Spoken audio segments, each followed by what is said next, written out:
NAR settlement is over 2 months in. And I gotta tell you, I know a lot of agents who normally do a lot of deals who have been in handcuffs ever since this NAR settlement thing went into effect, and now everybody's got to have a buyer's broker agreement. It's like they don't know what to do. It's simple, guys. We have to add value. Today, I am going to give you a game plan. If you're one of these realtors who is out here and you're still panicking about this whole buyer broker agreement thing, I am going to give you a game plan of how to get back into the game and get your buyers back and start selling houses. Let me just say this. One of the craziest things I hear people say is buyers agents are going away. No, there's not. They are not going anywhere. Somebody sells a house, somebody buys a house. There will always be a need for both sides.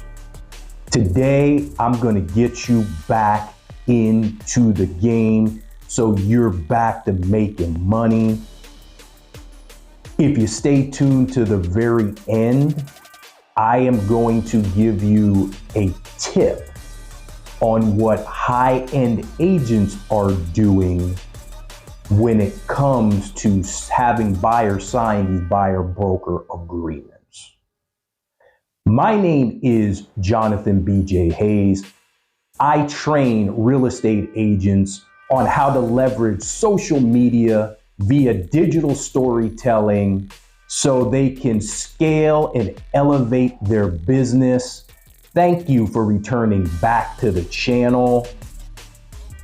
All my information is below if you would like to learn more about digital storytelling and how I can help you implement it in your business and have your real estate begin to skyrocket.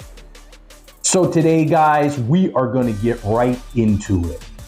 In order for you to continue to keep making money as a buyer's agent, you're going to have to work.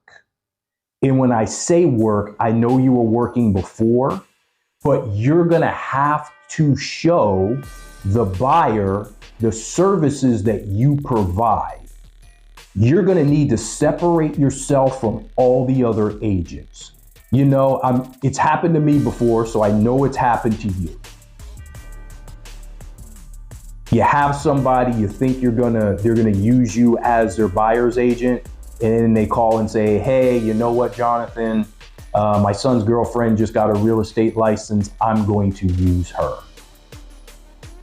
A lot is going to change with that, because once a buyer knows that they may be on the hook for your 3% commission, they're going to want to use the top agent around, the big dog, not a little puppy who just got their license. So you need to show them what you do for them, everything you do for them. I'm going to lay this out for you now. Get a pencil.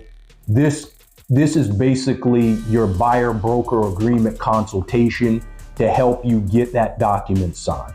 All right. Before I start, let me tell you this. The best chance for you to have this thing signed will be in person. All right.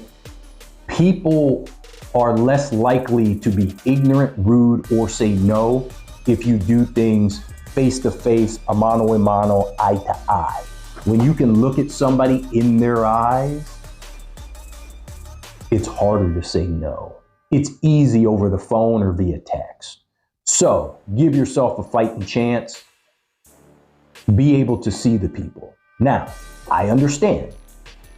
Me, most of my buyers, most of my students' buyers, they're from out of state. If that is the case, then use WhatsApp, use any Zoom, any kind of video conferencing to explain this. Remember, this settlement is new. A lot of people still don't know about it. And when they find out they may have to pay your commission, it's gonna turn them off. You know, a couple years from now, it'll be commonplace, but right now it's still new. Let's get you back into the game. So we're gonna call this the home buying journey.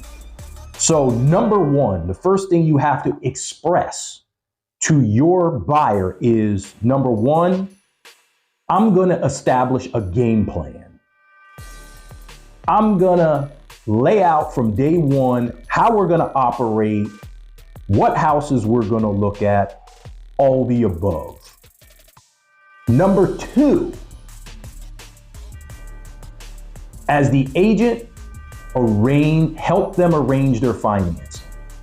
If you're in this game, if you really want to take your business to the next level, you should already have a local lender that you work directly with. It does two things. Number one, they're not using some lender from out of state or some big box bank that takes forever to close. Number two with that is, once you establish a partnership with a lender, there's times where lenders will get people who come to them for a pre-approval without a realtor. They'll send you business back. Doesn't happen all the time, but if you find the right one and you're loyal to them, they'll be loyal back to you. And if they're not, take your business somewhere else. Find a lender partner who wants to partner with you. You grow and they grow. Take care of the financing, guys. It cuts through a lot of the trouble. Number three, start searching. When I say start searching, start on the internet first. Start feeding them properties so you're not wasting your time. Find out what they like. So this way you can narrow it down. So on Saturday afternoon, when you should be with your family, you're not running around showing 20 houses. You're showing their favorite 4. It'll cut down on your travel and it'll make your closing time much quicker. It'll help you get under contract faster. It'll make the process easier for them and easier for you as the agent. Tour homes. When I say tour homes, I mean tour homes. This is number 4. Don't just open the door and let them walk through and, good luck, do you like it? No. Know the backdrop a little bit of the house. Know how old the age of the roof is. Know the neighborhood. Be able to tell them nuances about the street and the area that they are looking at. When you're able to do this, you're a guide, you're a liaison. That's what separates you from every other agent. I know many of you already do it, but you have to lay it out to them and let them know now, this is what I am doing for you, Mr. and Mrs. Smith. Number 5, make offers. This is the most important. The number one reason why a buyer needs you is to negotiate on their behalf and get that house at the least amount possible. That's your job for them. They're paying you to be a master negotiator.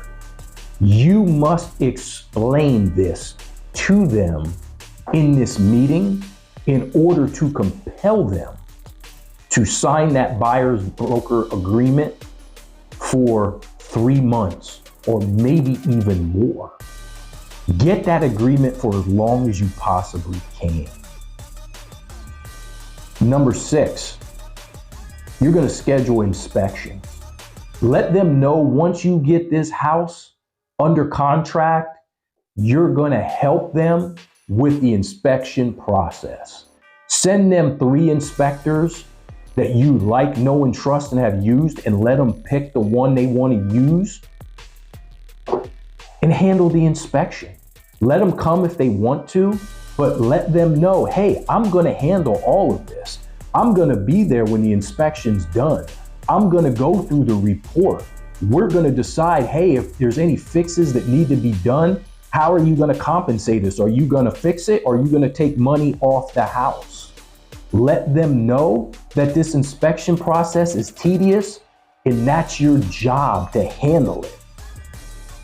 You want the buyer to feel like the hardest part in this whole process is them getting pre-approved. Let them know once they get pre-approved, everything is now on you and you will take care of it. After those inspections are done, you want to let them know you're going to handle the appraisal.